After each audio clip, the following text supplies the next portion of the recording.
ரவீந்திரன் துரைசாமி, நான் உங்களிடமிருந்தே தொடங்குறேன்.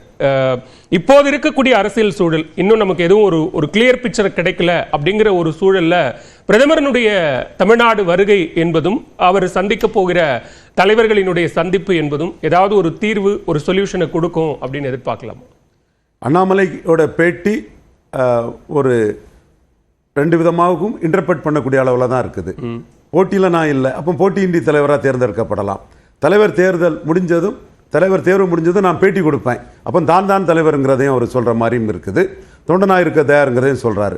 ஸோ இந்த இடத்துக்குள்ள தமிழ்நாடு பொலிட்டிக்ஸுங்கிறது ஹீரோ வர்ஷிப் பொலிட்டிக்ஸ். மற்ற மாநில அரசியலை விட 100% பவர் பொலிட்டிக்ஸாக இருக்கக்கூடிய மற்ற மாநில அரசியலை விட ஹீரோ வர்ஷிப் பொலிட்டிக்ஸ் தான் தமிழ்நாடு பொலிட்டிக்ஸ்.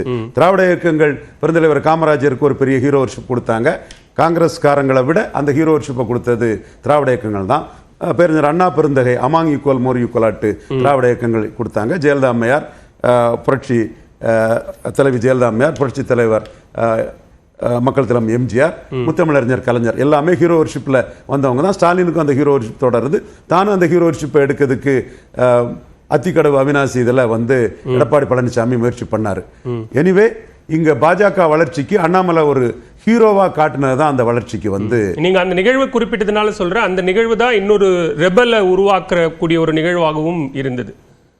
திரு செங்கோட்டையன் அந்த நிகழ்வில் தனிப்பட்டு நின்ன ஒரு இடமா இருந்தது. அந்த நிகழ்வு தான் செங்கோட்டையன் ரிபலா உருவாக்கிச்சு. அதை வச்சுதான் செங்கோட்டையன் இன்னைக்கும் ஒரு டார்மண்டான ஒரு ரிபலா இருந்துட்டு இருக்கிறாரு. ஃபெரோசியஸா வெளியே வரலனாலும் டார்மண்டா அவர் இருந்திருக்கிறார். இன்னைக்கு கேசி பழனிசாமியை கூட நிர்மலா சீதாராமன் பார்த்தது நம்ம இதில் பார்க்கும்போது அதில் அவங்க சில விஷயங்களை பண்றாங்கன்னு தான் தோணுது. ஸோ அண்ணாமலை ஒரு ஹீரோ வர்ஷிப் தலைவராக தான் அங்கே வந்திருக்கிறாரு. காரணம் இது ஹீரோ வர்ஷிப் மண்ணுங்கிறது தான் ஒரு காரணம். அந்த வகையில் அண்ணாமலை மீண்டும் தொடர்வாருங்கிறதுக்கான ஏதாவது இண்டிகேஷன் நாளைக்குள்ள விழாவில் பிரைம் மினிஸ்டர் அண்ணாமலை சம்பந்தமா ஏதாவது காட்டுறதுக்கான ஒரு வாய்ப்பு இருக்கலாம்னு நான் கருதுறேன். என்னோட பார்வையில் அண்ணாமலை தொடர்றதுக்கான வாய்ப்புகளே அதிகம்னு நான் சொல்றேன். நேஷனல் பார்ட்டிஸ்ல உள்ளுக்குள்ள நிர்மலா சீதாராமன் அண்ணாமலைக்கு எதிராக இருக்கிறாங்க. அத்தனை மாநில நிர்வாகிகளுமே அண்ணாமலை தொடர்றதுல அவங்க விரும்பல. அதெல்லாம் இருக்குது. இன்னும் சொல்ல போனா ஆர்கே நகரில் டாக்டர் தமிழிசை நிற்கும் போது எல்லாரும் என்ன பண்ணாங்க, பொன் ராதாகிருஷ்ணன், இலகணை செஞ்சு எச் ராஜா எல்லாரும் நின்றுச்சு. என்ன ஆச்சு, சீமான வளர விட்டாங்க. அதே போல தொடர்ந்து சீமான வளர விட்டுட்டு தான் இவர் எல்முருகன் உட்பட எல்லாரும் இருந்தாங்க. சீமானுக்கு வாக்கு வங்கி அதிகரிச்சு பாஜக வாக்கு வங்கி குறைஞ்சது. 2024 தான் சீமானுக்கு வாக்கு வங்கியும் பாஜக வாக்கு வங்கியும் அளந்து பார்க்காண்டா ஆல்மோஸ்ட் ஈக்குவலுங்க லெவல்ல அண்ணாமலை கொண்டு வந்திருக்கிறாரு. அதற்கு பிறகும் உள்கட்சி பிரச்சனையில் ஈரோடு கிழக்கில் நிற்காதது ஒரு பெரிய பின்னடைவு. எப்படி ஆர்கே நகரில் அவங்க உள்கட்சி பிரச்சனையில் பண்ணாங்களோ அதே மாதிரி ஈரோடு கிழக்கிலையும் பண்ணியிருக்கிறாங்க. எனிவே அந்த கட்சிக்கு இருக்க தலைவரில் ஒரு வேல்யூ அடிஷனாக மோடிக்கு இருக்கக்கூடியவர் அண்ணாமலையாக தான் இருக்க முடியுங்கிறது என் போன்ற ஒரு கருத்து. அதை மோடி இண்டிகேட் பண்றாராங்கிறத பொறுத்திருந்து அதிமுக தரப்பிலிருந்து நடக்கக்கூடிய இந்த மூவ்மெண்ட்ஸை எப்படி புரிஞ்சுக்கணும்? எடப்பாடி பழனிசாமி ஒரு நெருக்கடியின் அடிப்படையில் தான் கூட்டணிங்கிற ஒரு நிலைமைக்கு போறாரா? ஏன் தலைவர்கள் தொடர்ச்சியா மத்திய தலைமைகளை சந்தித்து பேசிக் கொண்டிருக்கிறார்கள்? அதில் இருக்கக்கூடியது என்ன? எடப்பாடி பழனிசாமி ரொம்ப ராஜதந்திரமான ஒரு அரசியல்வாதி. சரி, அவர் கலைஞர் புரட்சி தலைவர் மாதிரி ஒரு தலைவர் அதுக்கு முயற்சி பண்றாரு. அத்திக்கடவு அந்த முயற்சி கூட அதோட ஒரு இதுதான். இன்னைக்கு அவர் ஒரு மூவ் எடுக்கிறாருன்னா அவர் முன்னாடி 2 ஆப்ஷன் இருக்குது. அந்த 2 ஆப்ஷன்ல எது அவருக்கு குறைஞ்ச நஷ்டத்தை கொடுக்குமோ அதை எடுப்பாரு, எது அவருக்கு அதிக லாபத்தை கொடுக்குமோ அதை எடுப்பாரு. அந்த அளவுக்கு ஒரு சமர்த்தரான ஒரு அரசியல்வாதி தான். அவர் கையில ஒரு நல்ல அரசியல்வாதி கையில அதிமுக சிக்கிட்டு தான் அதை பார்க்கணும்.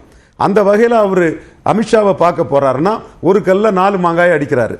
அமித்ஷாவை பார்க்க போகும் முன்பாக அவர்கிட்ட இருந்த கூட்டணிங்கிறது முபாரக் மட்டும்தான். முபாரக் ஒரு மேன் பவர் உள்ள ஒரு பார்ட்டி தானே தவிர பலம் நிரூபிச்ச ஒரு பார்ட்டின்னு சொல்ல முடியாது. பலம் நிரூபிச்ச புதிய தமிழகமே அந்த அருந்ததியர் உள்ள ஒதுக்கீட்டில் பரையருக்கும் தேவேந்திர குல வேளாளருக்கும் நஷ்டம்னு விலகிட்டாங்க. திமுக பட்ஜெட் ஆதரிச்சது மட்டுமில்ல, லா அண்ட் ஆர்டரை சிறப்பாக பண்றாங்கன்னு அதிமுக டிஸ்டன்ஸ் பண்ண நிலையில தான் இருக்கிறாங்க. அப்போ முபாரக் மட்டுமே அவரோட கூட்டணிங்கிற ஒரு சூழ்நிலையில அந்த இடத்துக்குள்ள அவர் இப்படி கண்டிப்பாக பண்ணதோட அமித்ஷாவை பார்க்கறது லாபம்னு அமித்ஷா பார்க்கறாரு. அமித்ஷா பார்க்கறதுல அவருக்கு முதல் லாபம், செங்கோட்டையனுக்கு ஒரு செக் வைக்கிறாரு. நீங்க பாஜக வச்சு தானே என்கிட்ட விளையாடுறீங்க, நானே பாஜக பார்த்துட்டோம்னா என்ன ஆச்சுன்னு செங்கோட்டையனுக்கு ஒரு செக் வைக்கிறாரு. அப்புறம் விஜய் சம்பந்தப்பட்ட செய்திகள் அதுல எனக்கு நம்பிக்கை கிடையாது, ஆனா ஒட்டுமொத்த ஊடகமே அதை சொல்லுது, தரவுகள் அற்றதுதான், மற்ற பிகைண்ட் தி சீன் நடக்குதுன்னு மற்றவங்க சொல்றாங்க. அந்த செய்திகள் பல நிரூபிக்காத ஒருத்தர் எடப்பாடிக்கு இணையான பலம் உள்ளவராட்டு செய்திகள் வருது. அதையும் அவர் நீங்க பலம் நிரூபிக்காதவர்னு அந்த செக்கையும் வச்சுட்டாரு. அடுத்தால டாக்டர் ராமதாஸ் வந்து அவர் மக்களவை தேர்தலில் ராமதாஸை பலகீனப்படுத்தியிருந்தார், சேலம் சிதம்பரம் இங்கெல்லாம். ஆனா விக்கிரவாண்டியில நிக்காததுல அவர் ராமதாஸ் கிட்ட பலகீனப்பட்டுட்டாரு. வன்னியர்களோட கோரிக்கைக்கு வந்து பதில் சொல்ல முடியாம அவர் நிக்காதது பலகீனம். அப்ப மீண்டும் போலரைசேஷன் வந்தா அங்க மூணாவது போகக்கூடிய ஒரு சூழ்நிலையும் வரும். அப்ப ராமதாஸுக்கு பார்கெனிங் எப்படி, அவர் பாஜகவை காட்டி அந்த பார்கெனிங் பண்றாரு. நம்மளே பாஜக ஆப்ஷன் ஓபன் பண்ணிட்டா அதையும் க்ளோஸ் பண்ணிடலாங்கிறது தான் அவருக்கு அந்த இது. அடுத்தால அண்ணாமலை ஒரே குட்டையில் ஊறிய மட்டைகள் திமுக அண்ணா திமுக அடிச்சு பெருந்தலைவர் காமராஜ் சொன்ன அதை சொல்லி போயிட்டு இருக்கும்போது நம்மளே பாஜகவுக்குள்ள நுழைஞ்சிட்டோம்னா அண்ணாமலையோட அந்த சே குறைஞ்சு போகும்னு ஒரே கல்ல 4 பேரை அவர் இம்பார்ட்டன்ஸ் அடிச்சிட்டாரு. அவர் அடிக்க முடியாதது சீமான் அடிக்க முடியல. ஏன்னா சீமான் கொடநாடு கொலையை பற்றி பேசுறாரு, பொள்ளாச்சி பாலியலை பற்றி பேசுறாரு, தூத்துக்குடி துப்பாக்கி சூட பற்றி பேசுறாரு.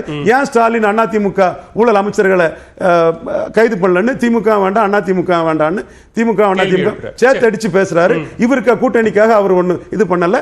விக்கிரவாண்டியில ஈரோடு கிழக்கிலையும் வராத வர பலகீனப்படுத்த முடியும் அவர் நம்பிக்கையில போறாரு. இன்னொன்னு அவர் வந்து ஸ்டாலின் தோல்வியை ஒத்துக்கிட்டாரு. ஸ்டாலின் அந்த தோல்வியை ஒத்துக்கிட்டது என்னன்னா திமுக கூட்டணி இன்டாக்டா இருக்கும், நான் வந்து பிஜேபி கிட்ட போனா மேலும் இன்டாக்ட் ஆகும்னு பயந்துதான் பிஜேபி கிட்ட போகலங்கிற கருத்து சகோதரர் பொன்னியின் உட்பட பலரும் சொன்னாங்க, நியாயமான கருத்து.